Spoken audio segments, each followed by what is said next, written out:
ભાવનગરના ઘોઘા તાલુકામાં ₹55ની લાંચની રકમ લેતા કર્મચારી રંગે હાથ એસીબીના હાથે ઝડપાઈ ગયેલ.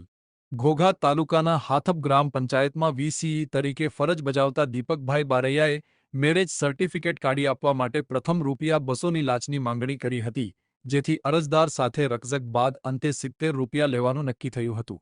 જેથી નારાજ ફરિયાદીએ એસીબી ભાવનગરમાં ફરિયાદ કરી હતી, જ્યાં પગલે છટકું ગોઠવ્યું હતું. જેથી કર્મચારીએ ₹15ની પહોંચ ફાડી હતી અને ₹55 લંચ તરીકે ખિસ્સામાં મૂક્યા હતા, જેથી તેને ઝડપી લઈ આગળની કાર્યવાહી હાથ ધરી હતી. જો કે આજકાલ અમુક સરકારી કચેરીઓમાં ભ્રષ્ટાચાર શિષ્ટાચારમાં પરિવર્તિત થયો છે અને લંચની રકમ લેવામાં આવી રહી છે. આબ ફાટ્યું હોય ત્યાં થીગડું ક્યાં દેવું તેવા સવાલો ઉઠી રહ્યા છે. આમ ₹55ની લાંચની રકમ માટે પોતાની નોકરી દાવ પર લગાવી